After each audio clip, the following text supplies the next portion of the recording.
The letter trembled in Miles' hands, its edges worn from years of secrets folded into crisp white paper. He stood alone in his Brooklyn apartment, the city's hum a faint pulse beyond the window, as the words scrawled in his brother's handwriting sliced through a decade of silence. I'm sorry, Miles. I was wrong. 10 years ago, Caleb had walked away when Miles came out, leaving a wound that never quite healed, until now, when a will named Miles the sole heir to everything Caleb owned. Miles was 20 when he told Caleb he was gay. They were in their childhood home in Syracuse, New York, the kind of place where summers smelled of fresh-cut grass and winters buried the world in snow. The kitchen table, scarred from years of family dinners, bore witness to the moment that shattered them. Miles' voice shook as he said it, his green eyes searching Caleb's face for something, acceptance, maybe, or at least understanding. Caleb, 2 years older, broad-shouldered and stoic, the golden son who'd always been Miles' hero, just stared. Then he stood, his chair scraping the linoleum, and walked out the back door. No words, no glance back. Just the slam of the screen door echoing in Miles' chest. The years that followed were a slow bleed. Miles moved to New York City, chasing dreams of art and freedom, while Caleb stayed upstate, building a life of quiet success as a contractor. They didn't speak.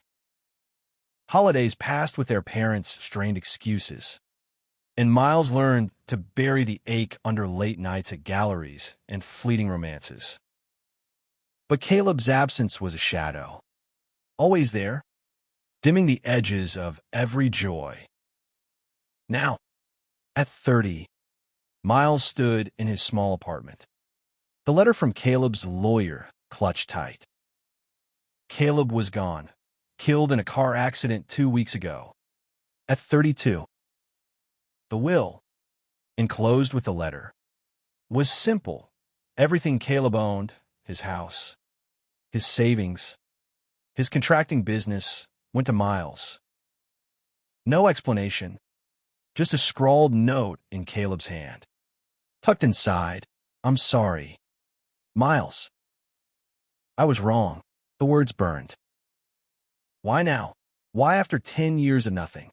Miles sank onto his couch, the city's neon lights flickering through the window, and let the questions choke him. He hadn't seen Caleb since that day in the kitchen. Their parents had mentioned him in passing, his business thriving, his engagement to a woman named Sarah, his life moving forward while Miles felt stuck in the past. Miles had built something too, a career as a graphic designer, a circle of friends in Brooklyn, a life where he could be himself. But the hole Caleb left never closed. Now, this inheritance felt like a riddle, a final act from a brother who'd chosen silence over love. Miles tossed the letter onto the coffee table and grabbed his phone. He needed answers, but Caleb was gone, and the only clue was the house in Syracuse.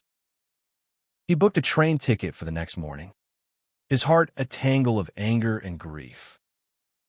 The city buzzed outside, but inside, Miles was already back in that kitchen, waiting for a brother who never returned.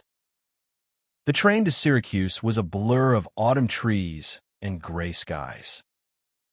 Miles stared out the window, remembering the boy who'd taught him to ride a bike, who'd snuck him into R-rated movies, who'd promised they'd always have each other's backs.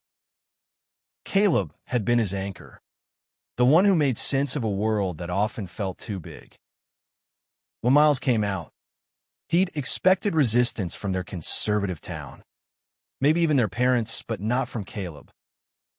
Never Caleb. The house Caleb left him was a modest 2-story on the edge of Syracuse, surrounded by maples that glowed red in the October light. Miles stepped out of the cab, his breath catching at the sight.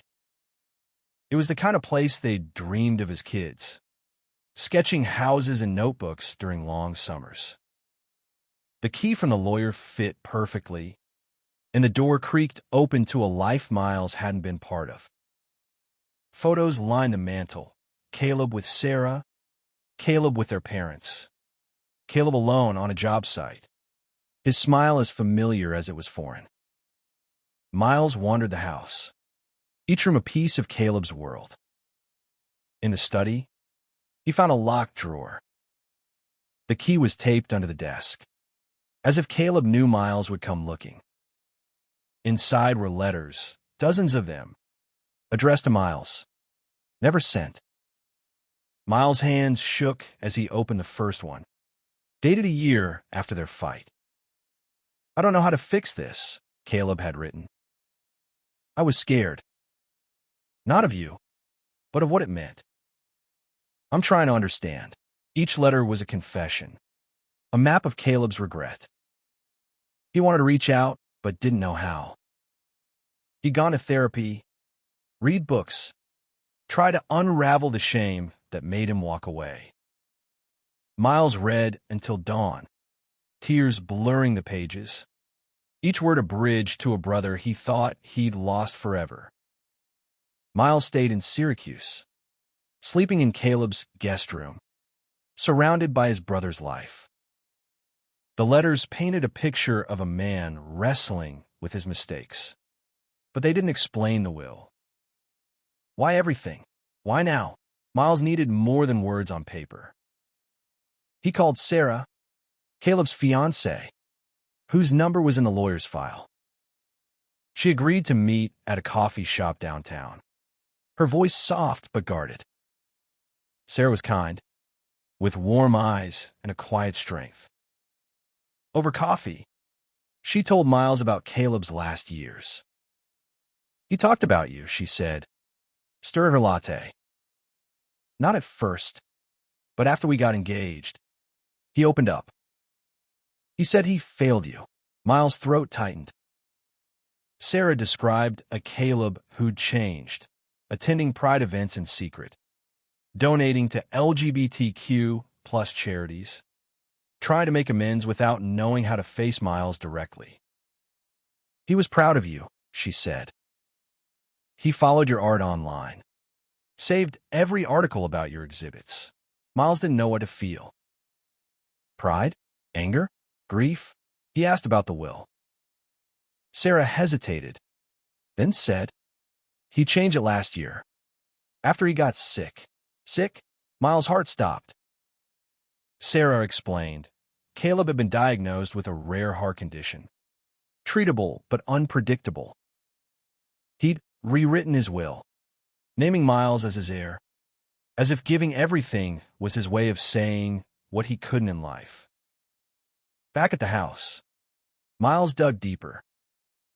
He found Caleb's laptop, the password taped to the bottom, a habit they'd shared as kids. Emails, photos, even a journal revealed a man haunted by his silence. One entry, dated 6 months ago. "Read, I want to call him. But what if he hates me? I don't deserve his forgiveness. But I need him to know I love him." Miles closed the laptop, his chest aching. He wandered outside, the Syracuse night crisp and quiet. He thought of the boy Caleb had been, the one who'd carried him home when he sprained his ankle at 10. He thought of the man Caleb became, trying to right his wrongs in secret. Miles wanted to scream at him, hug him, tell him it was okay, but Caleb was gone, and all Miles had was this house, this will, this weight. He called his best friend, Ethan, back in Brooklyn. Ethan's voice was a lifeline, warm and steady. "Come home," Ethan said. Or, "I'll come to you." Miles smiled through tears. Ethan had been his rock since they met at an art gallery 2 years ago, their friendship blooming into something deeper, something Miles hadn't dared hope for after so many fleeting connections. "Stay there," Miles said. "I need to figure this out first." The next day, Miles visited Caleb's contracting business, a small office filled with blueprints and photos of projects. The crew spoke of Caleb with reverence. He'd been fair, hardworking, a man who cared. One worker, an older man named Joe, pulled Miles aside. "He talked about you," Joe said. "Said you were the artist he could never be. He kept a sketch you did as a kid in his desk." Joe handed Miles a faded drawing of a house, signed with Miles' childish scrawl. It was the same design as Caleb's home. Miles drove back to the house, the drawing on the passenger seat. He felt Caleb everywhere, in the walls, the furniture, the life he'd built. The will wasn't just money or property. It was Caleb's attempt to give Miles the home they dreamed of together, a way to say he'd never stopped loving him. Miles spent a week in Syracuse, each day peeling back layers of Caleb's life. He met with Caleb's friends, his clients, even their parents, who came to the house with tearful apologies for their own silence. "We didn't know how to bridge the gap," his mother said, her hands trembling. Miles nodded, but the words fell hollow. He wasn't here to fix their mistakes, only to understand Caleb's. The letters became his ritual, read each night by the fireplace. Caleb's words were raw, sometimes rambling, but always honest. One letter, written 2 years ago, stood out. "I went to a pride parade in Albany. I saw men holding hands, laughing, free. I thought of you, Miles, and I cried. I should have been there with you." Miles traced the words, imagining Caleb standing alone in a crowd, carrying the weight of his regret. Ethan arrived on the 8th day, his presence like sunlight breaking through clouds. They sat on Caleb's porch, the autumn air sharp, and Miles told him everything: the letters, the will, the house. Ethan listened, his hand resting on Miles, his brown eyes steady. "He loved you," Ethan said. "He just didn't know how to show it." Miles leaned into him, their shoulders brushing, and for the first time in days, he felt grounded. They explored Syracuse together, visiting places Miles and Caleb had loved as kids: the lake where they'd fished, the diner where they'd shared milkshakes. Ethan's laughter filled the spaces Caleb's absence had carved. One night, under a blanket of stars, Ethan kissed Miles, soft and certain, and Miles felt something shift, a spark of hope, a promise of a future unburdened by the past. But the question of the will lingered. Why give everything to Miles? He wasn't sure he could accept it, not when it felt like blood money, a trade for years of silence. He met with Caleb's lawyer, a kind woman named Linda, who explained the estate's details: the house, valued at $400,000, savings of $150,000, and the business, worth nearly $1 million. He was adamant, Linda said. He said it was the least he could do. Miles wrestled with the decision. Keeping the estate felt like forgiving Caleb too easily. Selling it felt like erasing him. He confided in Ethan, who suggested donating part of the money to an LGBTQ plus youth charity. "It's what Caleb was trying to do," Ethan said. "Make things right." The idea settled in Miles' chest. A way to honor Caleb without letting go of the pain. Miles decided to keep the house but sell the business, using the proceeds to fund a scholarship for queer youth in Caleb's name. It felt right, a way to turn Caleb's regret into something tangible. something that could help others avoid the pain Miles had carried. He worked with Linda to set up the fund, naming it the Caleb Hart Scholarship, a nod to the brother who'd tried, too late, to make amends. Back in Brooklyn, Miles and Ethan grew closer, their relationship a quiet anchor in the storm of grief. They spent evenings in Central Park, walking hand in hand, the city's pulse a backdrop to their love. Miles showed Ethan the sketch from Caleb's desk, and they laughed about the crooked lines, the dreams of two boys who thought they could build anything. "You still can," Ethan said, his voice soft but certain. Miles started painting again, something he hadn't done since Caleb's death. His latest piece, a vibrant canvas of two brothers under a Syracuse sky, was accepted into a gallery show. The night of the opening, Ethan stood beside him, proud and steady, as critics praised the emotion in Miles' work. For the first time, Miles felt he was telling his story, not just Caleb's. But the past wasn't done with him. A letter arrived from Sarah, forwarded from Syracuse. Inside was a photo of Caleb at a Pride event, holding a sign that read, "I'm proud of my brother." Sarah's note explained Caleb had gone to the event months before his death, hoping to find Miles there. He hadn't, but he'd kept the sign, tucking it away like a prayer. Miles pressed the photo to his chest, tears falling, and felt the last piece of his anger dissolve. He called his parents, inviting them to Brooklyn for dinner. It was awkward at first, the weight of years unspoken hanging heavy. But over wine and pasta, they talked, really talked, for the first time since Miles was a teenager. His father admitted his own regrets. His mother cried, and Miles realized they were trying, just as Caleb had. It wasn't perfect, but it was a start.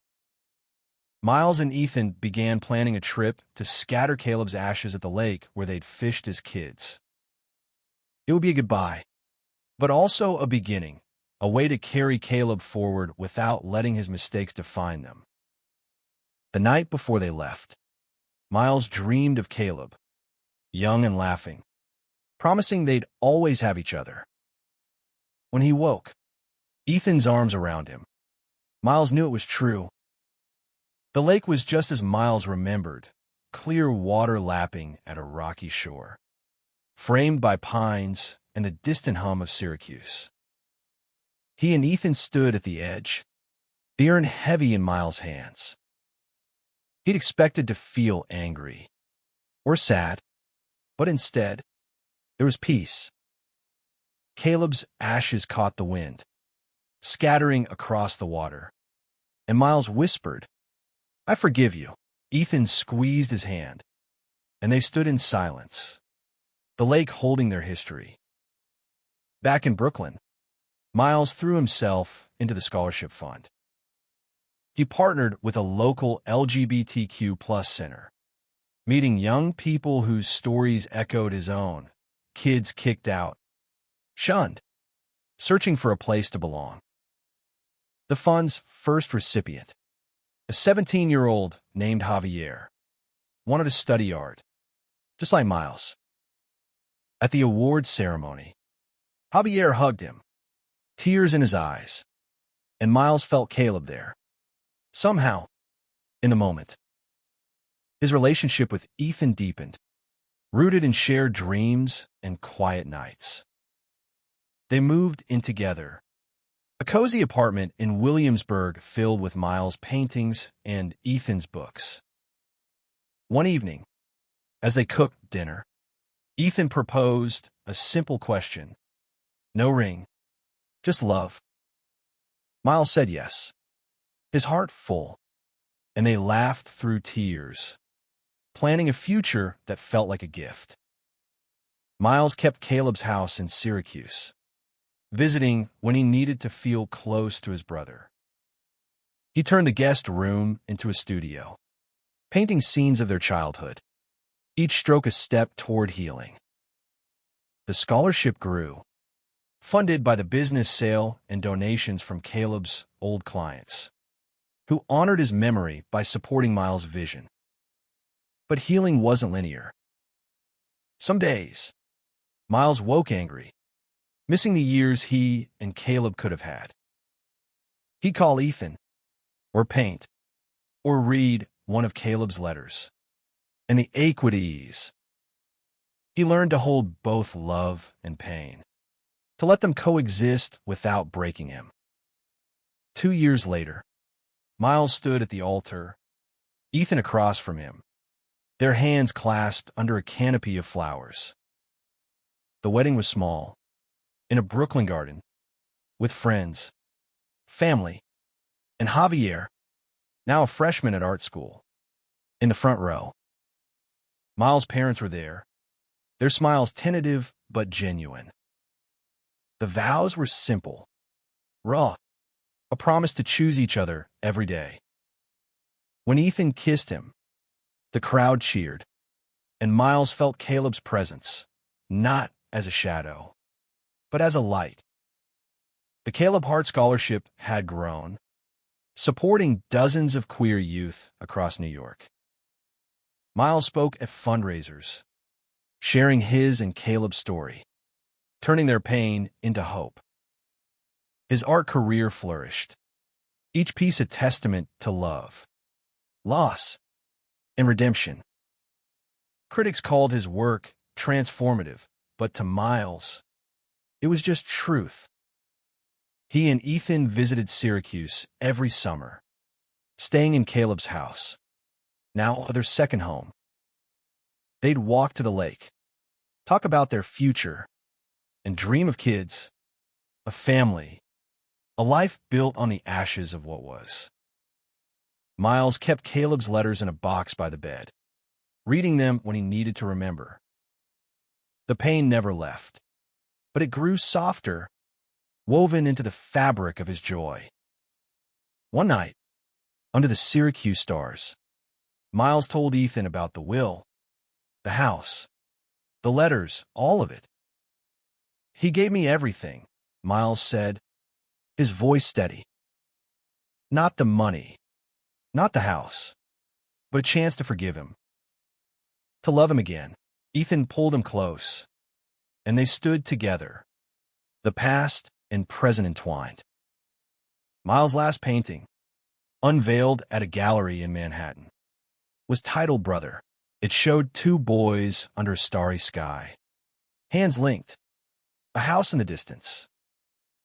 The plaque read, "For Caleb, who taught me that love endures, even through silence."